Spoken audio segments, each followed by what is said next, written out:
যদি সফল হতে চাও তাহলে আমার লেখা এই বইটি নাও, শয়তান ধরার গর্জন। এই বইটি নেওয়ার সাথে সাথেই তোমার জীবনে থাকবে না কোনো অর্জন। আমি কথা দিয়ে কথা রেখেছি, শয়তান আসেনি তো ফিরে। আমি শয়তান তাড়ানো গল্প লিখেছি আমার সারাটি জীবন ধরে।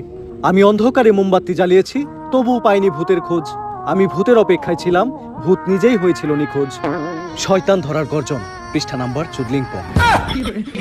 বাবা এটা তো মন্ত্র না, ছন্দ বলে। মার্কেটে আপাতত ছন্দই চলে। বাবা বইটা একটা আমারও লাগবো। দাম কত এটার?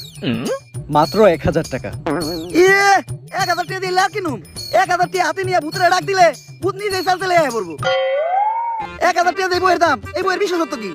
এই বইটা আমি আমার নিজ হাতে লিখেছি। দেহি আপনার এত খারাপ। দেহি বইয়ের প্রথম পৃষ্ঠায় কি লেখা? মানুষকে ভোদাই বানানোর 100টি উপায়। 1000 টাকা দিয়ে 100 পৃষ্ঠার এই বইটি নেন আর ঠাস কইরা ভোদাই হয়ে যান। এখন সফল হইতে গেলে তো এই বইটা লাগবেই। তো এই বইটা আমি নিয়ে গেলাম। বইয়ের টাকাটা ওইটা আমি হোয়াটসঅ্যাপে পাঠাই দিব।